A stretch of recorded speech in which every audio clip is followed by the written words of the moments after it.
তোমার গায়ে একটা আঁচড়ও আমি আসতে দিব না। সুমু তখনও কাঁপছে, কিন্তু তার হাত ধীরে ধীরে শান্ত হয়ে আসলো।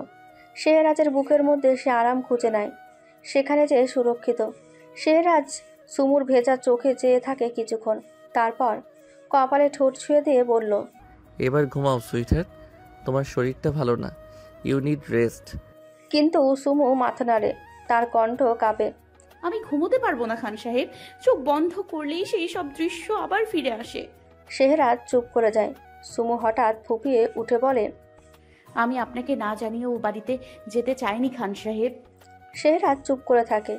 সুমু ধীরে ধীরে কান্না ভেজা গলায় সবটা খুলে বলে শেহরাজকে। শেহরাজ সুমুর কথা শুনে স্তব্ধ হয়ে যায়। তার চোখে রাগের আগুন, যেন আগেই অন্তত অন্ধকারে জ্বালানো হয়েছিল। সে একটু চুপ করে থাকে, কিন্তু তার শরীরের প্রতিটি কোষ যেন রাগের আগুনে পুড়ছে। সুমু যখন থেমে যায়, শেহরাজ ধীরে ধীরে মাথা নিচু করে, যেন তার মধ্যে এক তীব্র অগ্নিস্ফুলিঙ্গকে সামলে নিচ্ছে। তার হাত মুঠো হয়ে যায় এবং হাতের আঙুলগুলো যেন শক্ত হয়ে ওঠে, কিন্তু সুমুর সামনে সে কিছুই প্রকাশ করতে চায় না। শেহরাজ গভীর নিঃশ্বাস নিল। আই এম সরি সুইটহার্ট, আমার জন্য আজ তোমার এই অবস্থা। আপনার কোনো দোষ নেই। আমার উচিত হয়নি আপনাকে না জানিয়ে বাসা থেকে বের হওয়া। শেহরাজের হৃদয়ে ভয়ঙ্কর জ্বালা ছড়িয়ে পড়ছে। শেহরাজ জানে, সে যদি আসলে ক্ষিপ্ত হয়ে ওঠে, তবে সব কিছু ছিন্ন বিচ্ছিন্ন হয়ে যাবে। তাই এখন সুমুর পাশে শান্ত থাকার প্রতিজ্ঞা করে। সে নিজের আগুনকে নিজের মধ্যে বাঁচিয়ে রাখে, কিন্তু এই শান্ত থাকার মধ্যে এক অজানা লড়াই চলছে। শেহরাজ সুমুকে অনেক বুঝিয়ে আবারও ঘুম পাড়ায়। সুমু শেষ পর্যন্ত ঘুমিয়ে পড়ে। শেহরাজ সুমুর পাশে বসে থাকে কিছুক্ষণ। সুমুর মুখের দিকে তাকিয়ে হঠাৎ উঠে দাঁড়ায় শেহরাজ। বিস্তৃত মনে শেহরাজ কেবিনেট থেকে ধীরে ধীরে বাইরে আসে। কোনো দিকে না তাকিয়ে শেহরাজ সোজা অনন্যা খাতুনের সামনে গিয়ে দাঁড়ায়। তার চোখে আগুনের ঝলক, অথচ মুখে কোনো রাগ নেই। সে সোজা অনন্যা খাতুনের দিকে তাকিয়ে বলে, তুমি বলেছিলে সুমু গার্ডেনে ফিরোজার সাথে, তাহলে সুমু চৌধুরী ম্যানশনে কিভাবে পৌঁছালো মা? অনন্যা খাতুন ছেলের দিকে তাকিয়ে ভয় পেয়ে যায়। সে আমতা আমতা করে বলে, বেটা, আসলে এক হাত উঁচু করে অনন্যা খাতুনকে থামায় শেহরাজ। সে নিজেকে সামলানোর চেষ্টা করে, তবে তার কণ্ঠে চাপা রাগ স্পষ্ট। সে গর্জন করে বলে, আমাকে মিথ্যা কেন বললে মম? অনন্যা খাতুন এক পা পিছিয়ে যায়, কিন্তু কোনো কথা বলে না। তার চোখে ধরা পড়ছে কিছুটা ভয়। শেহরাজের চোখের আগুন থেকে সে বুঝতে পারে, আজ তার ছেলেকে সামলানো তার পক্ষে সম্ভব না। শাহবাজ সাহেব ছেলেকে সামলানোর চেষ্টা করলেন। উপস্থিত সকলেই বুঝতে পারছে এই মুহূর্তে এখানে একটা ছোটোখাটো ঝড় বয়ে যাবে। আফতাব চৌধুরী আর আদনান চৌধুরী এসেছিলেন হসপিটালে, কিন্তু কিছুক্ষণ আগেই তারা বাড়িতে ফিরে গেছেন। রোজা, মৌসেন, আফিয়া খাতুন আর ফিরোজাও বাড়িতে চলে গেছে। আয়ুবরা সকলে শেহরাজকে বোঝালো। শেহরাজ অনন্যা খাতুনকে বলল, কাল ভোর 6টায় তোমার বড় ভাই, বড় ভাইয়ের বউ আর তাদের গুণধর মেয়েকে খান ম্যানশনে হাজির হতে বলবে। এইটা হসপিটাল, আর ভেতরে আমার ওয়াইফ অসুস্থ, তাই আমি আপাতত চুপ রইলাম। কথাগুলো একদমে বলে শেহরাজ আবারও কেবিনে ঢুকে গেল। অনন্যা খাতুন কাঁদতে কাঁদতে হসপিটাল থেকে বেরিয়ে এলো। তার পেছন পেছন শাহবাজ সাহেব আর আফিয়া খাতুনও ছুটল। শেহজাদ সাহেব সারবাজ আর আরবাজকে বলে বেরিয়ে এলেন হসপিটাল থেকে। আয়ুবরা সকলে কেবিনের বাইরে দাঁড়িয়ে রইল। শাহরুখ ওপর থেকে নিচে নেমে এলো, দু হাতে কপাল ধরে বলল, কাকিমণি, আমাকে এক কাপ ব্ল্যাক কফি করে দেবে প্লিজ? মাথাটা প্রচণ্ড ধরেছে। হাসি বেগম রান্নাঘর থেকে কফি করে এনে শাহরুখের হাতে দিয়ে বলল, আশিক কবে ফিরবে বাড়িতে? ছেলেটা বড্ড অবাধ্য হয়ে গেছে। পড়াশোনা ঠিকমতো করবে না, শুধু বন্ধুদের সাথে ঘুরে বেড়ানো। চলে আসবে কাকিমণি, গেছে বন্ধুদের সাথে ঘুরতে। এই বয়সটাই এখন এমন। হাসি বেগম কিচেনে যেতে যেতে বলল, তুই আর সজীবও তো ওর বয়সে ছিলি, কই তোরা তো এমন ছিলি না। শাহরুখ কফির কাপে চুমুক দিয়ে সোফার ওপর বসলো। ওপর থেকে সামিয়া আর নাজবিন এসে শাহরুখের পাশে বসলো। নাজবিন টিভি অন করলো। শাহরুখ ভ্রকুচকে বলল, সন্ধ্যা হতেই টিভি নিয়ে বসলি, পড়াশোনা নেই তোদের? যা গিয়ে পড়তে বস। শাহরুখের ধমক খেয়ে দুই বোন উঠে দাঁড়ালো। উপরে চলে যেতে নিলেই শাহরুখ পিছু রাখলো দুজনকে। সামিয়া আর নাজবিন আবারও এসে শাহরুখের সামনে দাঁড়ালো। শাহরুখ আবারও কফিতে চুমুক দিয়ে বলল, ফারুক ওই রে, আজ সারাদিন দেখলাম না। সামিয়া বলল, জানি না, আপুর কি যেন একটা হয়েছে। বিকেলে গিয়েছিলাম ফুপিমণিদের বাড়িতে, ফারিয়া আপু তো আমাদের সাথে ঠিকমতো কথাই বললো না। শাহরুখ ভ্রু কুচকালো। কফির কাপটা সেন্টার টেবিলের ওপর রেখে উঠে দাঁড়ালো। সামিয়া আর নাজবিনকে রামধমক দিয়ে বলল, এখনো দাঁড়িয়ে আছিস সেখানে, যা গিয়ে পড়তে বস। কথাটা বলে শাহরুখ বাড়ি থেকে বেরিয়ে গেল। সামিয়া আর নাজমিন আহাম্মকের মতন তাকিয়ে রইল শাহরুখের যাবার দিকে। বাইক এসে থামলো ফারিয়াদের বাড়ির সামনে। সুমি বেগম পিয়াস এসেছে ভেবে দৌড়ে গিয়ে দরজা খুলে দিলেন। আরে শাহরুখ বাবা, হঠাৎ? আমি ভাবলাম পিয়াস এসেছে। শাহরুখ চোখে জিজ্ঞাসু ভাব নিয়ে বলল, ফুপুমণি, ফারুক কোথায়? ও তো নিজের রুমেই আছে, তুই ডিরেক্ট ওর রুমে চলে যা। আর মাঝে মাঝে আসিস আমাদের বাড়িতে, তোরা তো আসিস না। শাহরুখ হালকা মাথা নাড়িয়ে সিঁড়ি বেয়ে ওপরে চলে গেল। ফারিয়ার রুমের সামনে এসে দরজায় নক করতেই ভেতর থেকে ফারিয়া বলল, ও আম্মু, বললাম তো ভালো লাগছে না, যাও তো। শাহরুখ ঢুকে এলো রুমে। ফারিয়া উপর হয়ে শুয়ে আছে। শাহরুখ গিয়ে ফারিয়ার পাশে বসতেই ফারিয়া উঠে বসে বলল, কি আম্মু? চোখ বড় হয়ে গেল ফারিয়ার। মৃদু স্বরে বলল, ভাইয়া তুমি? হ্যাঁ আমি। কি হয়েছে তোর, ঠিক আছিস তুই? ফারিয়া চোখ নামিয়ে নিল। হ্যাঁ আমি ঠিক আছি ভাইয়া। শাহরুখ গলা নরম করে বলল, তুই আমাকে মিথ্যে বলতে শিখলি কবে থেকে? তোর এই চুপ হয়ে যাওয়াটা, চোখ নামিয়ে কথা বলা, এসব বুঝি আমি। কি হয়েছে বল এখনই। ফারিয়ার চোখ ভিজে ওঠে। সে কিছু না বলে মুখ ঘুরিয়ে নেয়। শাহরুখ নির্বাক কয়েক সেকেন্ড, তারপর বলে, ফারুক, যদি কেউ কিছু বলে থাকে বা কিছু হয়ে থাকে আমাকে বল। ফারিয়া বলতে চায় না। শাহরুখ অনেক জোর করার পর কলেজের সব ঘটনা খুলে বলে ফারিয়া। হঠাৎ সবকিছু নিঃশব্দ এক মুহূর্ত। শাহরুখ জানালার পাশে দাঁড়িয়ে, ফারিয়া মাথা নিচু করে বিছানায় বসে। ফারিয়া কাঁপা গলায় বলে, তুমি জোর না করলে আমি বলতাম না ভাইয়া, কিন্তু আমি আর পেরেই উঠছি না। ওই ছেলেটাকে অনেকবার বারণ করেছি আমি। পিয়াস ভাই বা তোর নেতা বাবাকে বলিসনি কেন? ভাইয়া, বাবা জানতে পারলে অনেক বড় ঝামেলা হবে। শাহরুখ চোখ নরম, কণ্ঠ কঠিন করে বলে। কে ছেলেটা ফারিয়া? ফারিয়া ধীরে ধীরে বলে, কলেজের একটা ছেলে। কতদিন ধরে বিরক্ত করছে? প্রায় অনেক দিন। শাহরুখ চোখে জ্বলন্ত আগুন, কিন্তু স্বর ঠান্ডা, বলল, তুই এইসব এতদিন লুকিয়ে রাখলি কেন? আমি ভেবেছিলাম নিজেই সবটা সামনে নিতে পারবো। কেন? কাল আমি কলেজে যাব, নিজে দেখে আসব কে সেই ছেলে। কাল রেডি থাকিস, আমি নিতে আসব। ফারিয়া দম বন্ধ হয়ে আসছে জানো।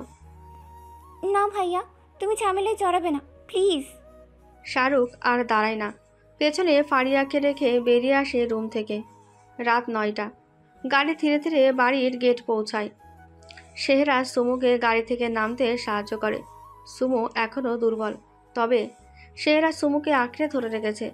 গাড়ি থেকে নামার পর শেহরাজ সুমুকে পাজা করে তুলে ঘরের ভেতরে নিয়ে আসে। তার চোখে অস্থিরতা, মুখে এক ধরনের নির্দিষ্ট শীতলতা। সুমু কাঁপা কাঁপা হাতে শেহরাজের শার্ট ধরে এক মুহূর্তের জন্য চোখ বন্ধ করে নেয়, যেন তার ভেতরে জমে থাকা সমস্ত ভীতি আর ক্লান্তি বেরিয়ে যায়। শেহরাজ সুমুকে বেডে শুইয়ে দিয়ে নিজে ফ্রেশ হয়ে নেয়। ফ্রেশ হয়ে এসে শেহরাজ সুমুর পাশে এসে বসে। সুমুর প্রতি তার পুরো মনোযোগ নিবদ্ধ করে রাখে। হঠাৎই দরজায় টোকা পড়ে। আফিয়া খাতুন মিষ্টি কণ্ঠে বলে, সুমু মামনি, আমি তোমার জন্য কিছু হেলদি খাবার এনেছি। রাত অনেক হয়েছে, তোমাকে এগুলো খেয়ে মেডিসিন খেতে হবে। আফিয়া খাতুন হাতে একটি বড় ট্রে নিয়ে রুমে প্রবেশ করেন, যার মধ্যে রয়েছে তাজা ফল, সবজি, স্যুপ এবং অন্যান্য পুষ্টিকর খাবার। ঈশিতা ও আফিয়া খাতুনের সাথে এসে দাঁড়ায়। তার হাতে আরও কিছু স্বাস্থ্যকর খাবার। ঈশিতা স্নেহভরা কণ্ঠে বলে, এগুলো তুমি খেলে দ্রুত সুস্থ হয়ে উঠবে সুমু। আমরা চাই তুমি দ্রুত সুস্থ হয়ে দাঁড়াও। সুমু চোখে কিছুটা ক্লান্তি নিয়ে খাবারগুলোর দিকে তাকায়, কিন্তু তার মুখে খাবার জন্য কোনো আগ্রহ নেই। সে মাথা ঝুঁকিয়ে বলে, না, আমি খেতে চাই না, আমি ভালো আছি। শেহরাজ সুমুর পাশ থেকে উঠে দাঁড়ায়। তার চোখে চিন্তা, কিন্তু একই সাথে দৃঢ়তা। তুমি খাবে সুইটার? তোমার শরীরের জন্য এইসব দরকার। খাবো না বললে তো চলবে না। তোমার সুস্থতা আমার জন্য সবচেয়ে গুরুত্বপূর্ণ। সুমু শেহরাজের ইচ্ছার বাইরে কিছু বলতে পারল না। শেহরাজ আফিয়া খাতুনের হাত থেকে খাবারের ট্রে নিয়ে বলল, তোমরা এখন গিয়ে রেস্ট নাও, আমি আছি ওর কাছে। আফিয়া বেগম আলতো হেসে বললেন, তুমি মামনিকে খাইয়ে দাও, বাড়িতে আজ কারোরই মন মেজাজ ভালো নেই। সকলে একটু পরে এসে মামনিকে দেখে যাবে। কথাগুলো বলে আফিয়া খাতুন আর ঈশিতা বেরিয়ে গেল। শেহরাজ সুমুকে খাবার খাওয়ানো শুরু করলো। তার চোখে এক ধরনের কঠোর ভালোবাসা ও দায়িত্ববোধ। সুমু ধীরে ধীরে খেতে শুরু করে। সে অনুভব করে তার খান সাহেব তার জন্য কতটা যত্নশীল। শেহরাজ সুমুকে খাওয়ানোর মধ্যে নিজেও হালকা খেয়েছে, কারণ সুমুর জেদ সে তার খান সাহেব না খেলে নিজেও খাবে না। খাওয়ানো শেষ হতেই অনন্যা খাতুন বাদে বাড়ির সকলে সে সুমুকে দেখে গেছে। হঠাৎই দরজা খুলে যায়। একে একে শেহরাজের বন্ধুরা রুমে প্রবেশ করে। আয়ুব হালকা হাসি দিয়ে বলল, সরি ডিস্টার্ব করলাম। এখন কেমন আছো ভাবিজি? মৃদু সুমু আলতো হেসে আয়ুবের কথার উত্তর দিয়ে সবাইকে বসতে বলে। শেহরাজ শক্ত গলায় বলে, এখন বসতে হবে না, তোমার এখনো বিশ্রামের প্রয়োজন। ওরা অন্য একদিন বসবে। শেহরাজের বারণ শুনে আয়ুবরা সকলে যে যেখানে পারে বসে পড়ে। শেহরাজ ভ্রু কুচকে তাকায় সকলের দিকে। সুমু আয়ুবদের কাণ্ড দেখে আলতো হাসে। এমন সময় রাহিনের ফোনে ভিডিও কল করেছে সামিয়া ও নাজমিন। দুজনেই সুমুকে দেখতে আকুল হয়ে আছে। রাহিন কল রিসিভ করে সুমুর হাতে দিল। সামিয়া কান্না ভেজা গলায় বলল, কেমন আছো আপু? শুনলাম তোমার শরীর ভালো না। নাজমিন বলল, হ্যাঁ আপু, আমরা খুব চিন্তায় পড়ে গিয়েছিলাম। সকলে চিন্তা করবে ভেবে বাসায় কাউকে জানাইনি। তুমি নিজের খেয়াল রেখো। সুমু ঠোঁটে মৃদু হাসি ঝুলিয়ে নাজমিন আর সামিয়ার সাথে কথা বলাতে মন দিল। এই সুযোগে শেহরাজকে আইবরা টেনে রুমের বাইরে নিয়ে গেল। তারা সবাই উদ্বিগ্ন, চোখে চিন্তার ছাপ, যেন কিছু একটা বাজে ঘটাবে, কিন্তু কেউ বুঝে উঠতে পারছে না। আয়ুব চিন্তিত কণ্ঠে বলল, তুই তো কিছু বলিস না এসকে, আমাদের ভয় লাগছে। তোর মাথায় কি ভয়ঙ্কর খেলা চলছে বলতো? নিহাল মৃদুস্বরে বলল, ভাই তোর এই শান্ত থাকা ব্যাপারটা আমাদের জন্য বড় রকমের চিন্তার বিষয়। তুই তো অগ্নির মতো, এটা কিভাবে সহ্য করছিস? সাইফ বলল, তোর মতন উত্তপ্ত মানুষের কাছ থেকে এমন শান্ত থাকা আমরা কীভাবে মেনে নেব? আমরা কেউ জানি না তুই কি করতে চাইছিস, কিন্তু এত শান্ত থাকার মধ্যে কিছু তো লুকানো আছে। শেহরাজ কিছুক্ষণ চুপ করে সকলের দিকে তাকায়, কিন্তু কিছু বলে না। তারপর হালকা করে স্নিগ্ধভাবে হাসল, কিন্তু তার চোখের গভীরে এক ধরনের নিঃশব্দ আগুন জ্বলছে। শেহরাজ শান্তভাবে বলল, তোরা কি মনে করিস এই মুহূর্তে আমার কি করা উচিত? সুমুর অবস্থা দেখেছিস? এখন আমি অশান্ত হলে ওর উপর বাজে ইফেক্ট পড়বে। আয়ুব কিছুটা ভেবে বলল, আমি জানি এসকে, কিন্তু তোর মতো একজন মানুষের মাথায় যে কি ভয়ঙ্কর কৌশল চলছে সেটা আমাদের জন্য একটা বড় প্রশ্ন হয়ে দাঁড়াচ্ছে। তুই যে ছেড়ে দেওয়ার মতো মানুষ না। নিহাল কাছে এসে বলল, তুই নিজেকে এইভাবে শান্ত রেখে আমাদের ভাবনা বাড়াস না। আমরা তো বুঝতে পারছি না তোর মধ্যে কি চলছে, প্লিজ বল এসকে। রাহিন বলল, সুমুর এই অবস্থা আমার সহ্য হচ্ছে না। যে মেয়েটা কাউকে ভয় পায় না, সে আজ ভয় পাগলের মতো ব্যবহার করছে। রিসান বলল, তোকে যিনি আমার এসকে, তোর মতন মানুষ চুপ থাকা মানে ভেতরে আগুন জ্বলতেছে। অমিত বলল, এখানে বসে আছি ঘন্টাখানেক, একটা শব্দও করি না, আমরা কি তোর আপন না? সাহিব বলল, শুধু তাকিয়ে আছিস? তোর চোখ কেমন ভয়ঙ্কর লাগছে ভাই। ফাইম বলল, তুই তো আগুন, এখন এত ঠান্ডা কেন রে? কি ঘটাতে যাচ্ছিস প্লিজ বল। আরবাজ বলল, যা করবি ভেবে করবি ব্রো, ভুলে যাস না এখন তোর জন্য আরেকটা মানুষ বেঁচে থাকে। সারবাজ বলল, ভয় পাইতেছিলাম রে ভাই, তোকে চুপ দেখলে মনে হয় তুই একটা কিছু এমন করবি যা কেউ ভাবতেও পারবে না। রিয়াজ বলল, তোর মাথায় কি চলছে জানি না, কিন্তু এইভাবে থাকলে আমরা পাগল হয়ে যাব। কিছু একটা বল। ফাহিম শান্ত কণ্ঠে বলল, তুই চুপ থাকলে আমরা তোর ভেতরটা বুঝতে পারি। কিন্তু ভাই, তুই একা কিছু করিস না, বল, আমাদেরও পাশে দাঁড়াতে দে। সব কথা শুনে এক দৃষ্টিতে সবাইকে দেখে শেহরাজ। চোখে চাপা অগ্নি, মুখে একটুও শব্দ নেই, একটুখানি গলায় টান পড়ে, যেন একটা চেপে যাচ্ছে। তারপর চুপচাপ করে আবারও রুমের দিকে ফিরে যায়। ঘড়িতে সময় রাত 2টো। সুমুর ভয়ে প্রচণ্ড জ্বর এসেছে। শেহরাজ একের পর এক জলপট্টি দিয়ে যাচ্ছে। মেডিসিন, জলপট্টি দুটোই হার মেনেছে সুমুর শরীরে জ্বরের কাছে। জ্বর কমার কোনো নাম নেই। জ্বরের ঘোরে শুধু একটাই কথা বলে যাচ্ছে সুমু, আমাকে যেতে দিন, দয়া করে আমার সম্মান নষ্ট করবেন না। শেহরাজ সুমুকে বেড থেকে তুলে নিজের উন্মুক্ত বুকের সাথে মিশিয়ে রেখেছে। ঘুম নেই শেহরাজের চোখে। প্রেয়সীর এমন করুণ অবস্থা তাকে নাজেহাল করে তুলেছে। শেহরাজ আর কোনো উপায় না পেয়ে সুমুকে পাজা কোলে করে উঠে দাঁড়ালো। সুমু নিভু নিভু চোখে একবার তাকালো তার খান সাহেবের দিকে। শেহরাজ সুমুকে নিয়ে ওয়াশরুমে ঢুকলো। নিঃশব্দে ঝর্ণার পানি ছেড়ে দিল। ঠান্ডা পানি যেন একমাত্র উপায় সুমুকে জ্বর থেকে কিছুটা স্বস্তি দেওয়ার। সুমুর পরনে শেহরাজের ব্ল্যাক টি শার্ট, ফর্সা শরীরের সাথে ভিজে লেগে গেল টি শার্ট।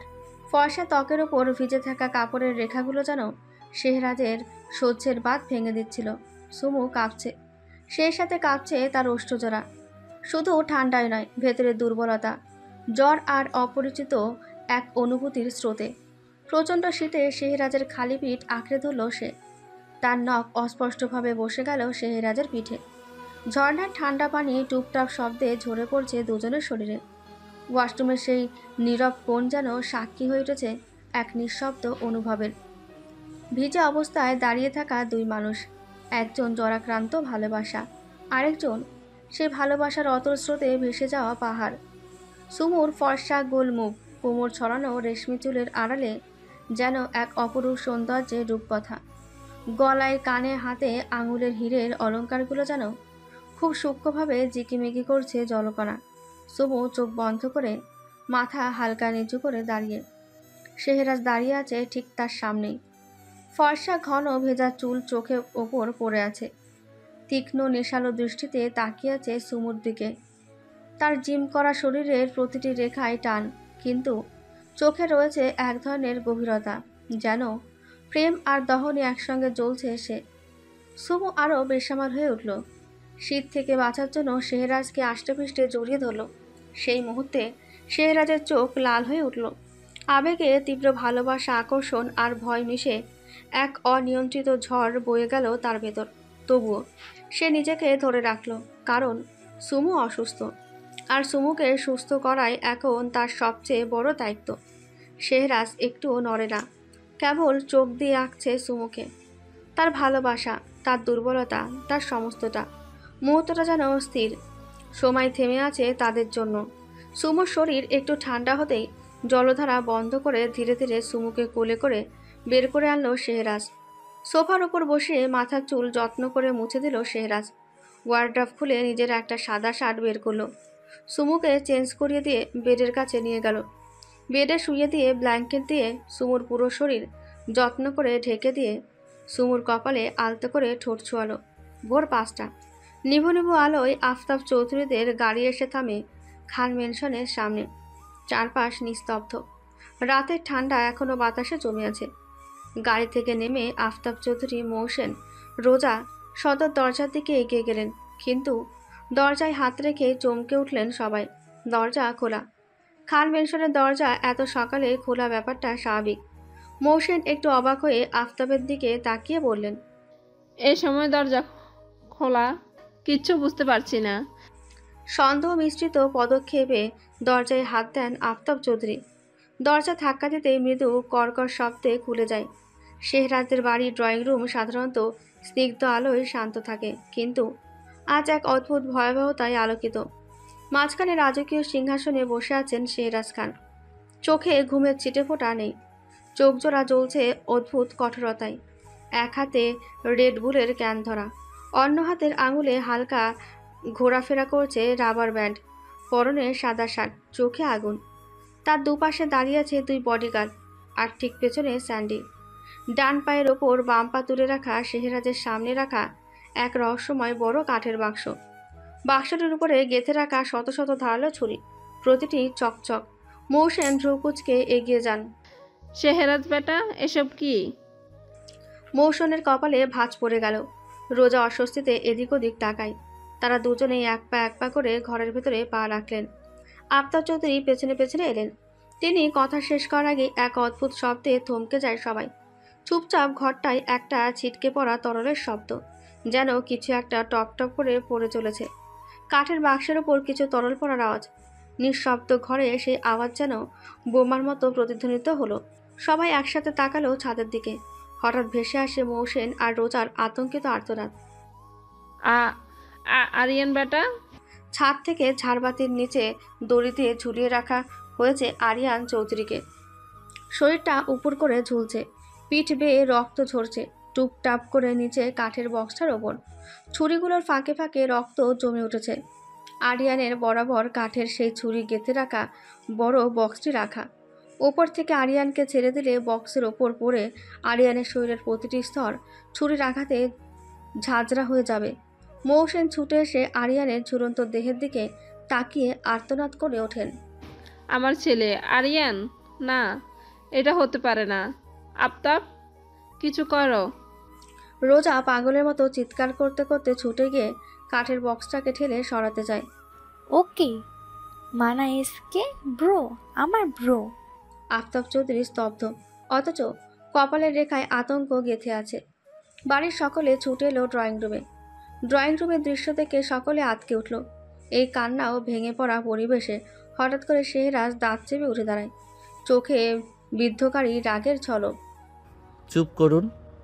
তার গলা এতটা কঠিন যে রোজার হেঁচকি থেমে যায়। মৌসেন স্তব্ধ।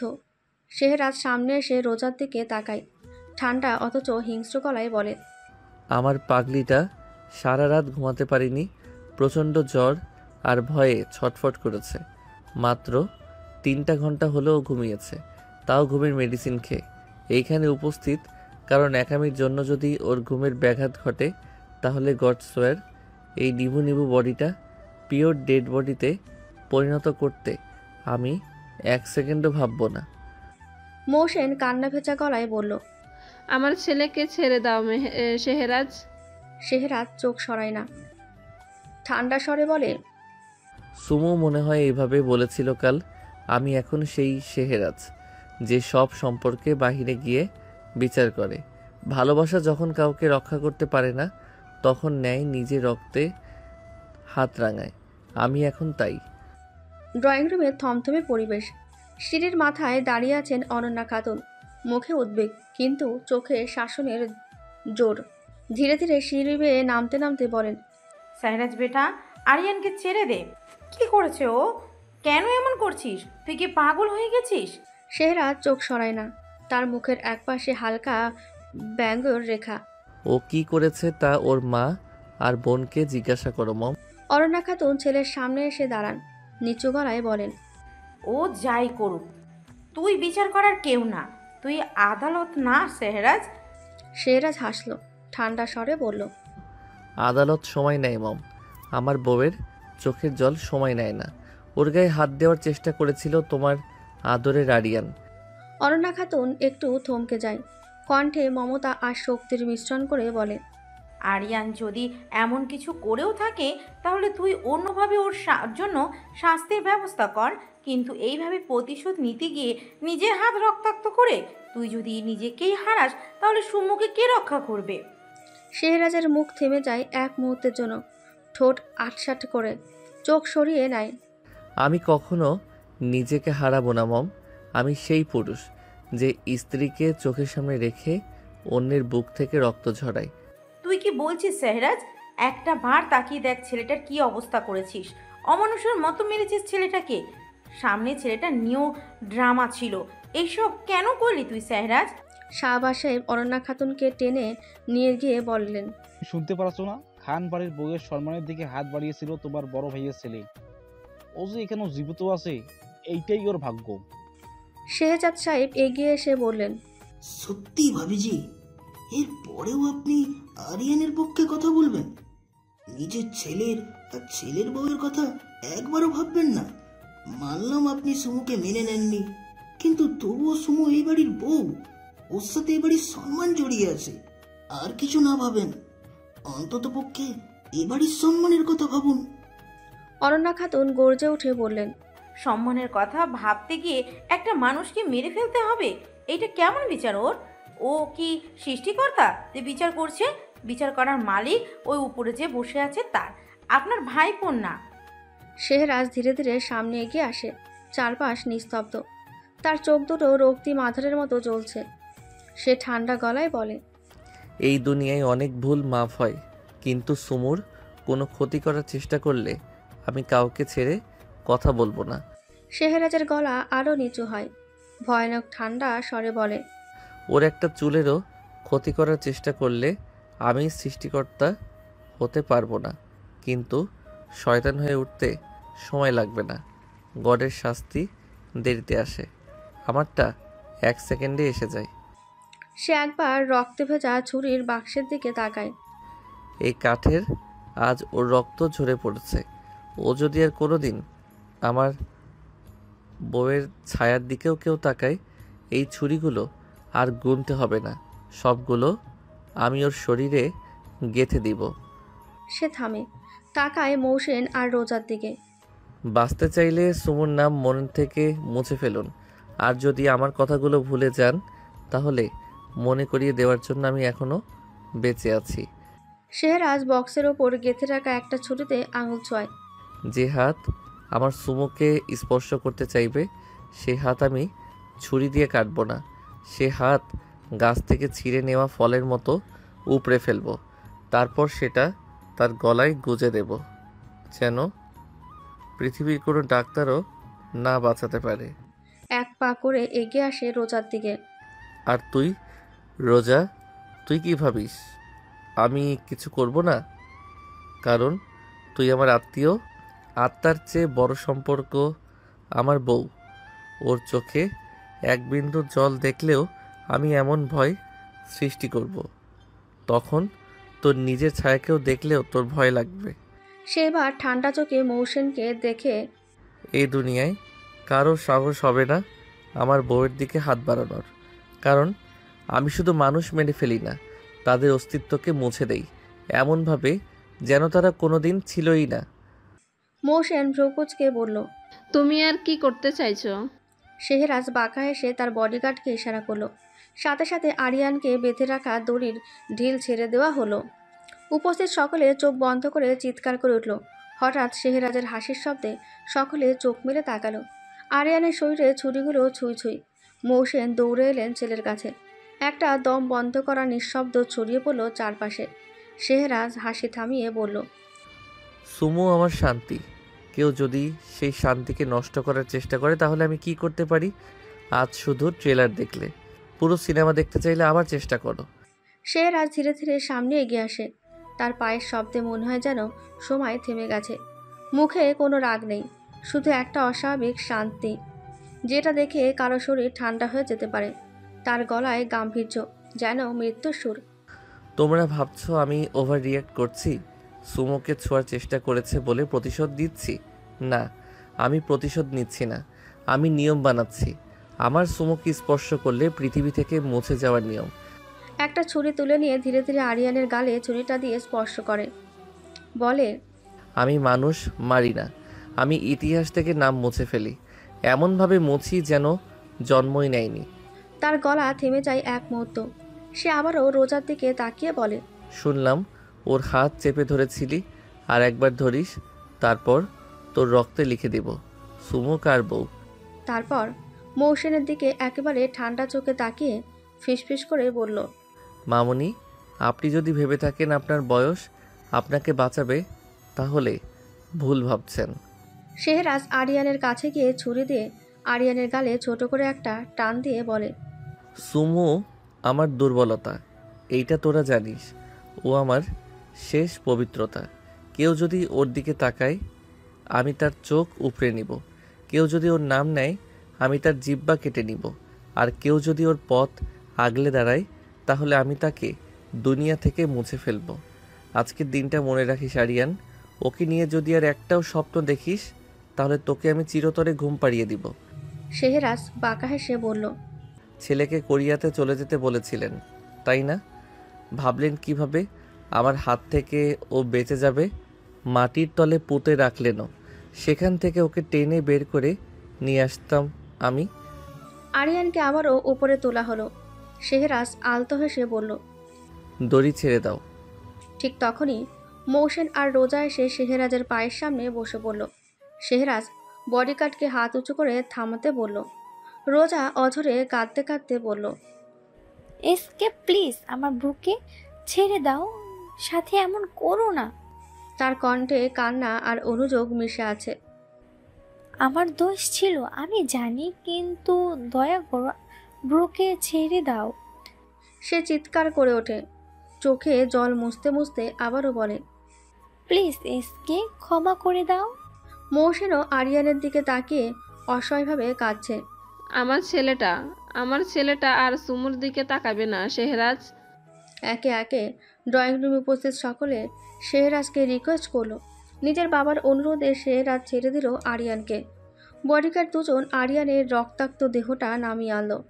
আরিয়ানকে নামিয়ে আনতে সকলে মিলে ঘিরে ধরল। মৌসেন ছেলের শোকে কান্নায় ভেঙে পড়ল। শেহরাজ বিরক্ত হয়ে বলল, ন্যাকামি বাড়ির বাইরে গিয়ে করুন, অসহ্য লাগছে। মৌসেন, রোজা আর অনন্যা খাতুন ছলছল চোখে আরিয়ানকে ধরে রাখে। কাপা হাতে মৌসেন বুকে টেনে নেয় ছেলেকে। রক্তমাখা গায়ে নিঃশ্বাস নিতে নিতে আরিয়ান চোখ বুজে পড়ে থাকে। বডিগার্ড দুজন এসে আরিয়ানকে গাড়িতে তুলে দেয়। ড্রয়িং রুমটা নিঃশব্দ হয়ে পড়ে আস্তে আস্তে।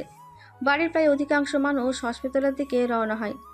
শেহরাজ স্থির চোখে শেষবারের মতো সেই রক্তরঞ্জিত কাঠের বক্সের দিকে তাকায়। স্যান্ডিকে সবকিছু সরাতে বলে। ধীরে ধীরে সিঁড়ি বেয়ে উঠে যায় নিজের ঘরের দিকে। বাথরুমে ঢুকে কপাল ঠেকিয়ে দেয় ঠান্ডা টাইলসে। পানি ছাড়ে, গরম স্রোতে শরীর ভিজে ওঠে, কিন্তু ভেতরে আগুন। সেই আগুন এখনও জ্বলছে। তার সময় যেন থেমে গিয়েছিল সেই মুহূর্তে, যখন সে শুনেছিল কেউ তার কলিজাকে স্পর্শ করার চেষ্টা করেছে। শেহরাজ পানির নিচে সে দাঁড়িয়ে থাকলো অনেকক্ষণ। কোনো শব্দ নেই, শুধু আত্মার মধ্যে কাঁপন। শেহরাজ শেষে সাদা তোয়ালে গায়ে জড়িয়ে নিঃশব্দ পায়ে ঘরে আসে। ঘরটা অন্ধকার, কেবল জানালার ফাঁক দিয়ে হালকা সূর্যের রশ্মি এসে পড়েছে বিছানার ওপর। সুমু ঘুমিয়ে আছে, নিঃশ্বাস নিচ্ছে ছোট ছোট শব্দে। এতটা নিষ্পাপ, এতটা শান্ত। শেহরাজ ধীরে ধীরে এগিয়ে যায়। তার চোখে এখন যুদ্ধ শেষে ফিরে আসা যোদ্ধার অবসর বিষণ্ণতা। সে বিছানায় উঠে আসে, সুমুর পাশে শুয়ে পড়ে। তার ডান হাতটা এগিয়ে গিয়ে সুমুর কোমরে চারপাশে জড়িয়ে নেয়। মাথা রাখে সুমুর গলার কাছে। সেই চেনা সুবাস। সে চোখ বন্ধ করে বুক ভরে টেনে নেয়। তারপর ফিসফিস করে বলে, তোমার শরীরে যে স্পর্শ করতে চেয়েছিল আমি তাকে ছেড়ে দেইনি। তুমি কিচ্ছু জানো না, আমি তোমাকে কিছু জানতেও দিব না। সুমু হালকা নড়ে ওঠে। ঘুমের ঘরে তার ঠোঁটে একটুখানি হাসি খেলে যায়। সে কিছু বোঝেনি, তবু যেন উপলব্ধি করেছে তার খান সাহেব তার পাশে আছে। শেহরাজ আরেকটু কাছে সরে আসে, ঠোঁট ছোঁয়ায় সুমুর কপালে। তুমি আমার শান্তি সুইটহার্ট, আর এই শান্তির জন্য আমি পুরো পৃথিবী পুড়িয়ে দিতে রাজি। সুমু চোখ না খুলে শেহরাজের বুকের দিকে আরও একটু গুটিয়ে আসে। শেহরাজ তার হাতটা সুমুর কোমরের চারপাশে আরও শক্ত করে জড়িয়ে ধরে। শেহরাজ সুমুর গালে আলতো করে ঠোঁট ছোঁয়ায়। বাইরে তখন সকালের পবিত্র বাতাস, কিন্তু ঘরের ভেতরে একটুখানি কোমলতা, একটুখানি নিঃশ্বাস আর অগাধ ভালোবাসায় একত্রে জড়িয়ে শুয়ে থাকে সুমুরাজ।